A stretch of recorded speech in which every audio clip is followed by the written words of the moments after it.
Hey everyone, welcome to the latest episode of the show. Today I'm honored to have Colonel Kevin Polosky on the show. With over 3 decades of service in the U.S. Army, Colonel Polosky has held pivotal roles, including serving as the Commandant of the U.S. Army Recruiting and Retention College, and most recently as the Chief of Staff at the Tank-automotive and Armaments Command TACOM. Welcome to the show, sir, and thank you for your service. Thanks. I appreciate it. Excited to be here. Definitely, I'm very honored to have you on, and I'll let you give a little introduction so listeners can learn a little bit more about who you are and what you did in the military.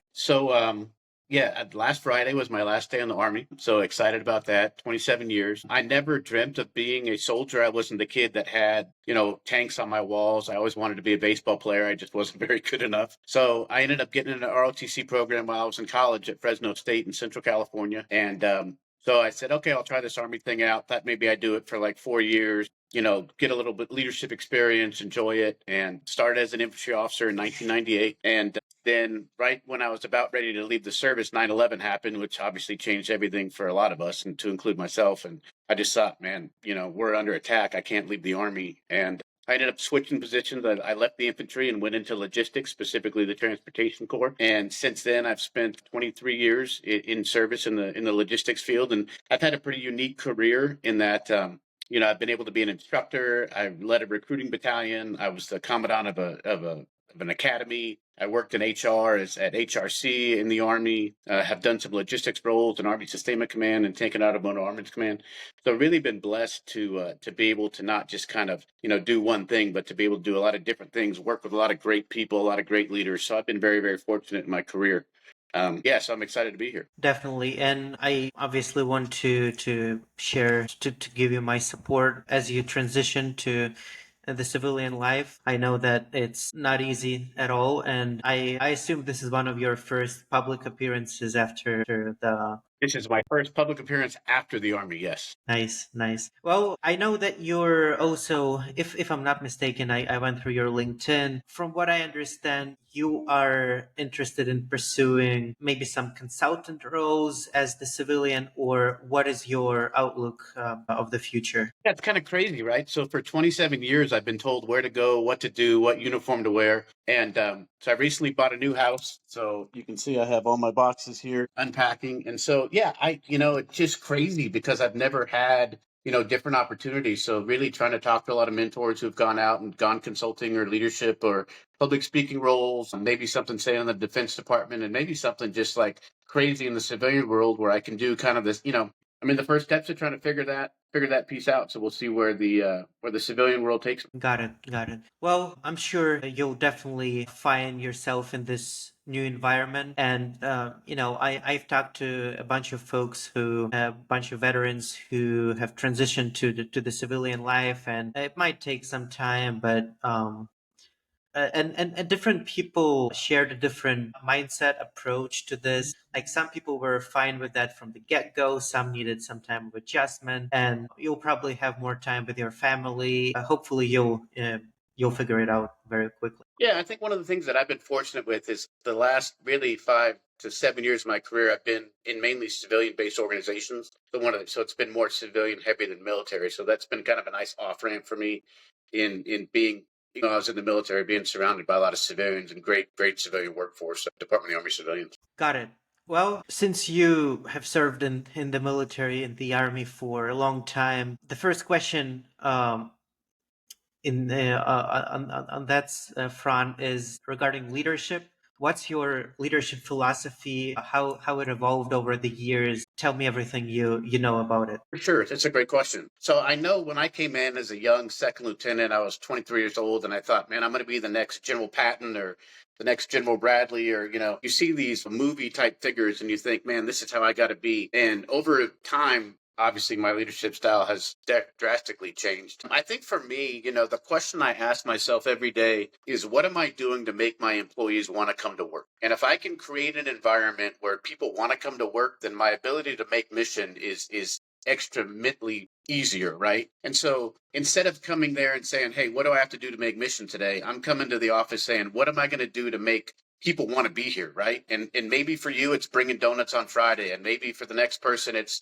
a counseling once a week, and maybe for the next one it's showing up at their kid's baseball game, or it's having a hard talk, but you have to really look at the individual strengths and weaknesses of your team. And really for me it's building a culture where people feel included. I never want to be the one that sits in a meeting and says, this is how we're going to do it. I want to be the one that asks the questions, how are we going to do it?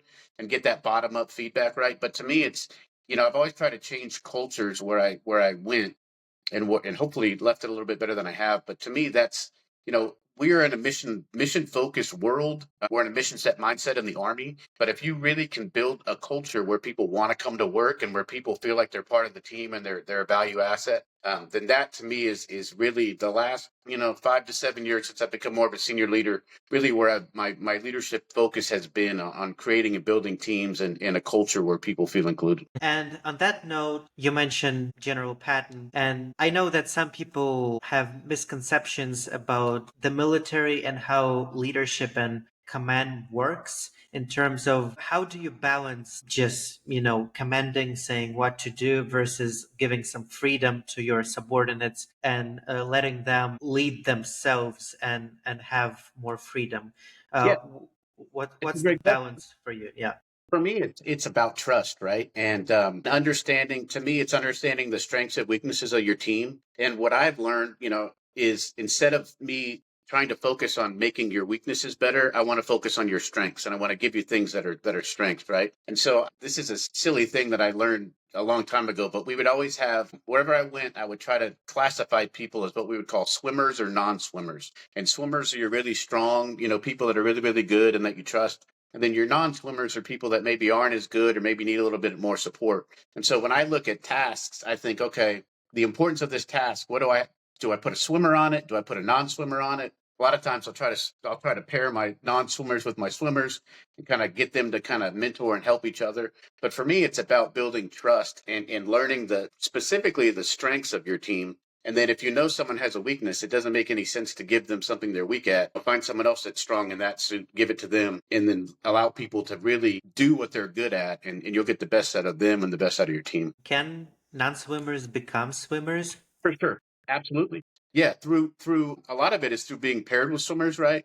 A lot of it is sometimes they're just new, so you take a private out of basic training, he's nowhere going to be near as good as that specialist that's been in the Army for 4 years. So that specialist can have more responsibility, obviously, but I'm going to try to build that private into that specialist, right? So my goal is to always get people from the shallow end of the pool to the deep end of the pool, right? And some people it takes a little bit more time, and some people literally can't swim. There's a very small percentage of the population that can't swim, but for the most part, yeah. My goal as a leader is to try to get you out of the shallow end and get you in the deep end. So if I'm constantly moving my team from the shallow end to the deep end, then it just makes my life a lot easier as the leader of that team. Got it. Can you share any misconceptions of on leadership that some people may have, and you as a person who have been through it for 3 decades, what people misunderstand about leadership? For me, I think a lot of people think that leadership is about they look at the hard parts of it, right? Of telling people that they're wrong, or having to, fire people, do all that stuff. And I haven't raised my voice in probably 15 years in my job. Military leaders aren't these knife hand, you're going to do it or else type people, right? There are some like that, and that's fine, but that's not my leadership style.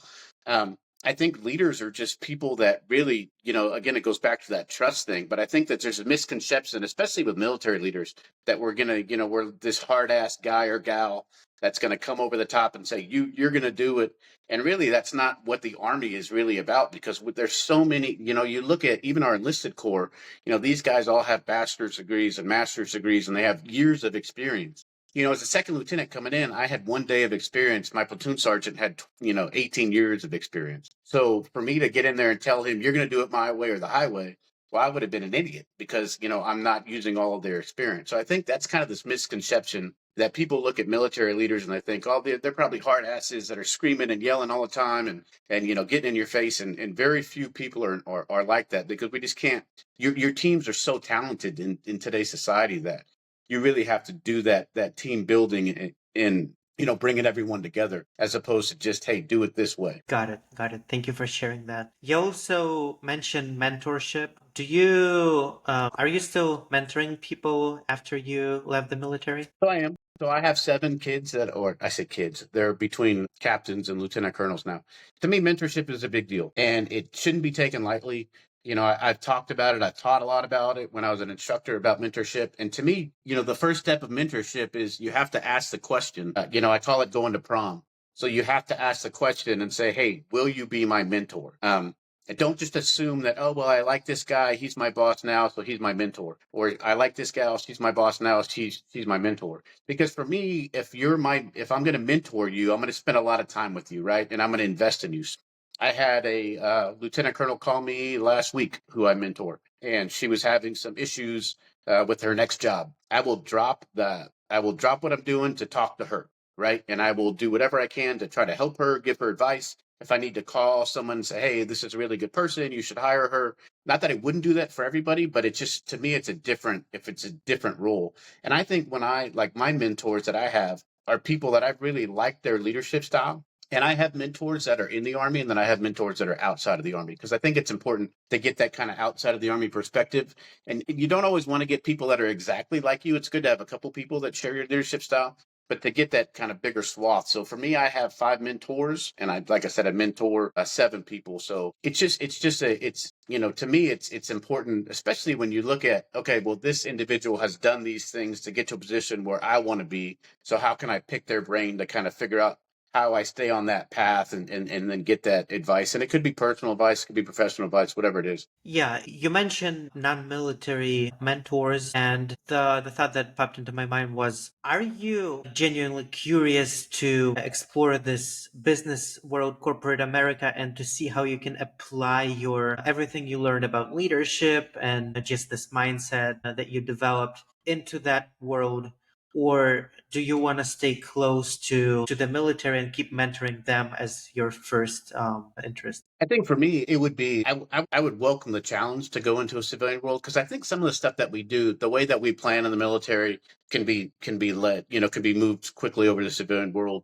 The way that we lead, the way that we coach, teach, mentor, I mean, all that stuff. Everybody needs good leaders, right? Xerox, Apple, IBM, whatever you pick the thing, they all need good leaders, and I think good leaders are good leaders no matter where you put them. And so I think sometimes, you think this, oh, I'm going to bring a veteran in and this individual is going to, like I said, be that hard ass. But I do think that, especially the military planning cycle and the way that we plan for operations, really, if your business model, or if you run your own business and you say, I want to increase productivity of this product by 50% in the next 5 years, well, find a military planner, because we'll tell you exactly how to do it, right? We'll lay that plan out, and it doesn't matter if we're planning to, go to war with, X country, or if we're trying to increase your productivity by X number of things. The planning process itself, whether it's Army design methodology or the military operation planning process, is a proven victory no matter where you use it. So I think you can use the tools that we learn and just solve different problems with them for sure. Yep, makes complete sense. You also mentioned that when you were young, you wanted to be a baseball player, but you ended up joining the military. Have you ever reconsidered being an athlete? Or maybe my question is, if you could go back in time, would you do this again, or would you consider other paths?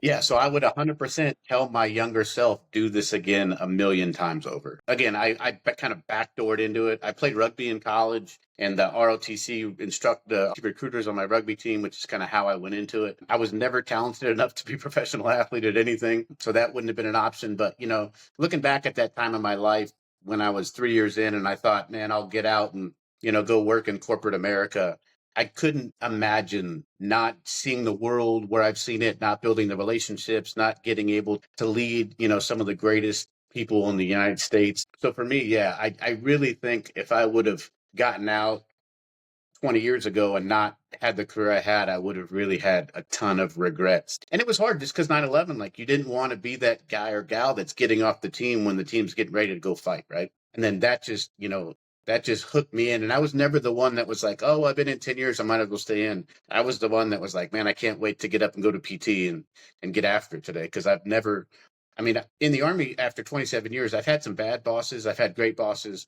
I've had some jobs I like more. I had some jobs I didn't like as much. But at the end of the day, I loved waking up and putting the uniform on every day, and I love being a soldier. So yeah, I would 1,000,000%. And as a recruiting officer, I told that story to a lot of people. It's like, man, I'd go out when I was a recruiter for 2 years, I'd go out and I'd meet all these people that are like, oh man, my biggest regret was that I never joined. I was going to join, and they have all these stories of why they didn't. But I've never met anyone that was like, my biggest regret was that I joined. Most of them all have the regrets that either they didn't serve or they got out sooner than they wished, and they would have served a career. And you touched upon this topic of being in the recruitment space. What are your top learnings or insights that you learn over the years in this area? So to me, it's about connection. People will be like, oh, recruiters are like car salesmen. We're nothing like car salesmen. Buying a car is a quick decision that if you don't like it, you can return it 30 days later, right? We're asking you to change your entire life for 3 to 5 years. And I truly believe that people join the Army because either they want to be like their recruiter, or B, they want to hang out with people like their recruiter. So finding the right people to go out there. But to me, it was all about sharing my story. Look at where I'm 50 years old. I'm retired. I'm getting a paycheck for the rest of my life. I've been all over the world. I've met the greatest people in the world. Like, why would you not do this? It's just hard sometimes to convince an 18-year-old what their 40-year-old self would want, because a lot of that is just, and at 18, I probably wouldn't have done that either.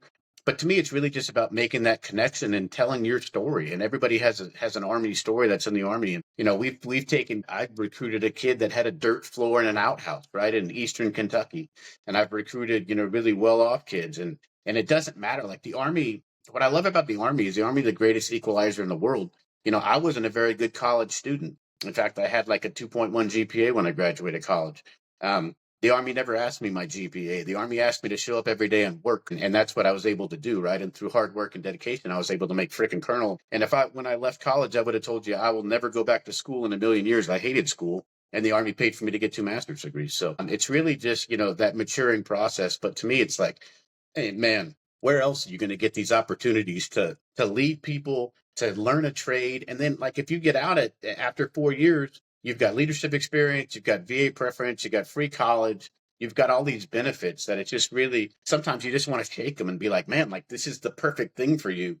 Why can't you just see it, right? Because 4 years in their life is a long time. But yeah, to me, it's just, it's about sharing your Army story, connecting with them individually, letting them know that this is an organization that, trying to dispel myths, whatever myths are out there, and there's a million of them, right? And just really making that connection with them and with their family. So I've talked to a ton of parents, moms, dads, uncles, depending on what it is, and just letting them know, like, man, this is the right decision for them. Got it. Got it. Thank you for sharing this. I'm curious to learn about how you make decisions under pressure, especially when it's a high stakes environment and you need to make the right decisions despite your emotions, despite realizing that a misstep can cause huge troubles. What's your approach to this?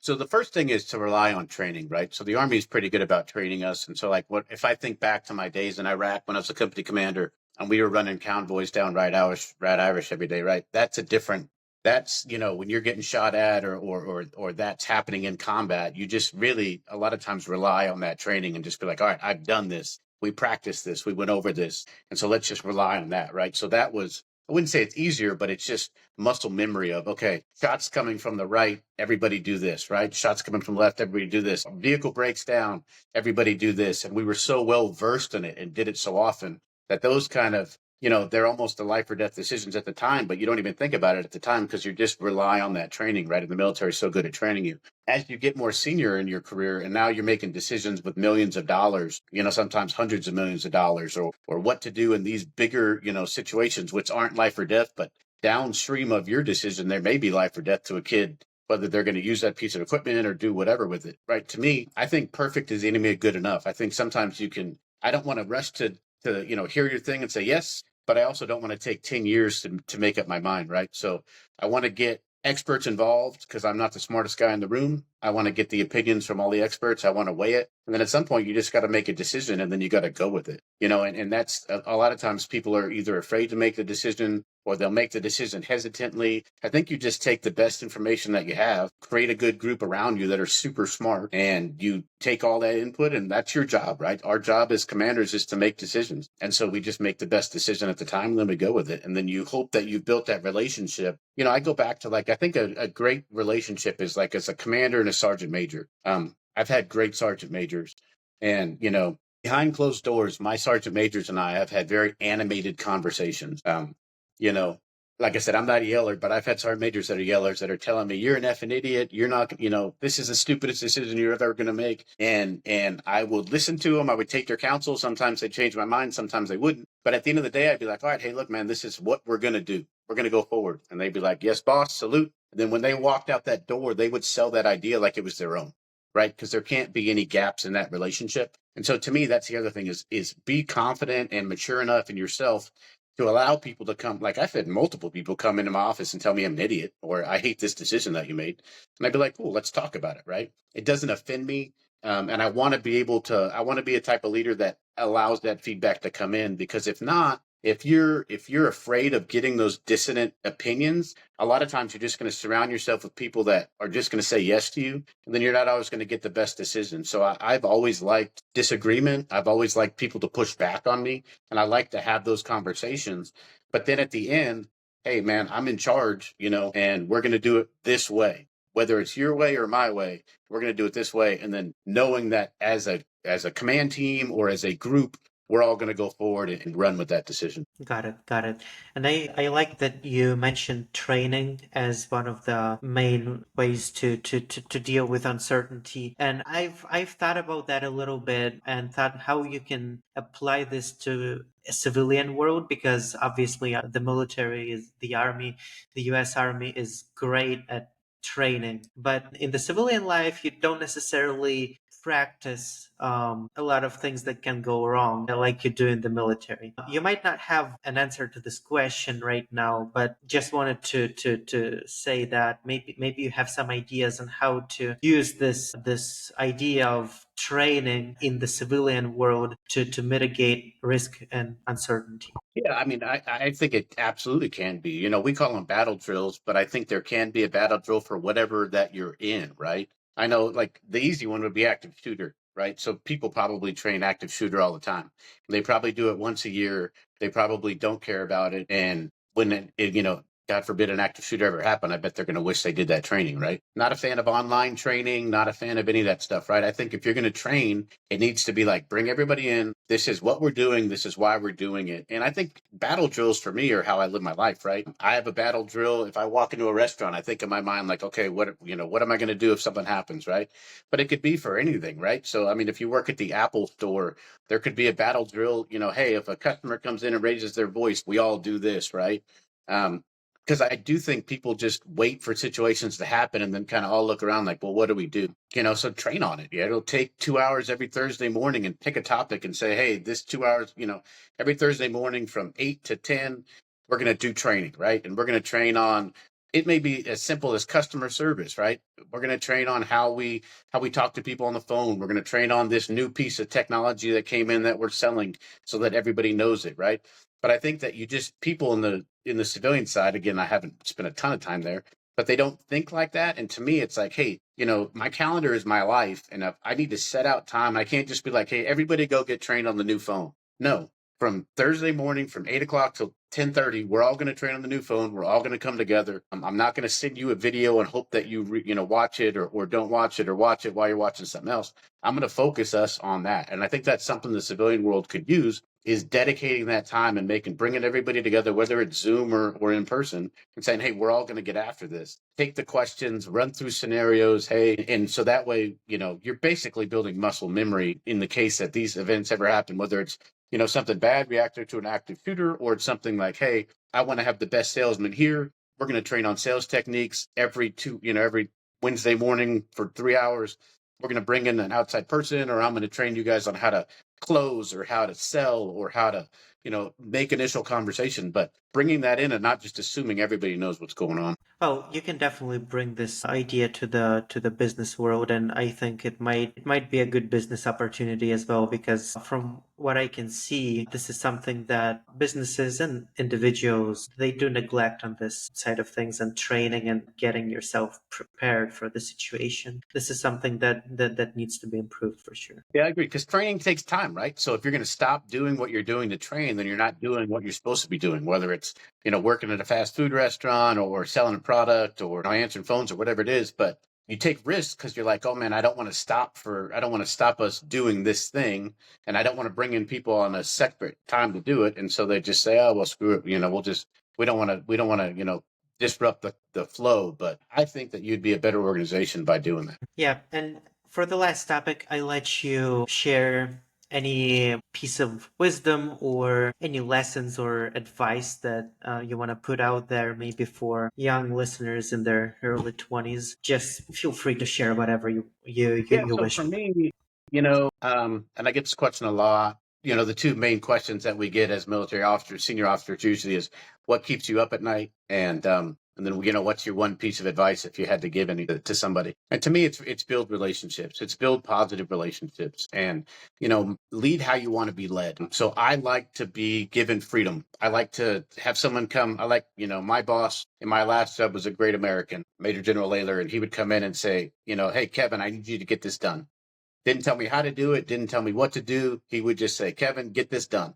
And then give me the freedom to do that. Right. And so that's how I led my staffs as well. And so to me, it's, don't try to be somebody else. Don't watch a show and be like, I saw this TED talk and I really want to be like this person, because you're disingenuous and no one wants to follow a disingenuous person. Right. So to me, it's be yourself. Right. Like if you walked into my office doesn't look like any other colonel's office because it's full of wrestling stuff, because I love professional wrestling, right? So I have a Ric Flair robe in my office and championship belts, but that's just me. And I just want to be me. And I think sometimes, we think like, oh man, I just got promoted to mid-level manager, or I just got promoted to major and I have to be this professional person. Well, no, you have to know how to be professional at professional times, but be yourself, right? I mean, just be you. And I had a colonel that I used to work with.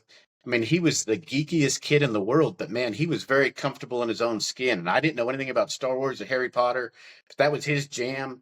But he was real, and people respect that, right? And so, like, even though we were really good friends and we had nothing in common, but we were both just real people, and you can have conversations with that. So that's my biggest piece of advice is, and especially at the end of the day, if you're going to fail, know that you failed, right? You didn't fail because you were trying to be like me or trying to be like you, or I watch his podcast and I want to be like, Joe Rogan or whoever. Not that that's a bad thing, but be your genuine self, right? Because you'll see, when I think about people in my mind that I think are great leaders, I always say they were different. And to me, I ask myself the question, what made them different? For the most part, the two things that made them different is they really cared about people and they were their true, authentic self. And so those would be the things that I think: care about people and just be your true, authentic self, and how you were raised, how you're brought up, do all that stuff, and then let the chips fall where they may. Perfect, perfect. Thank you for sharing this perspective and this piece of advice. It was my pleasure to have you on the show today, Kevin. And good luck in your transition. And Thank you. hopefully it will be smooth. Awesome. I appreciate it. Good talking to you. Thank you.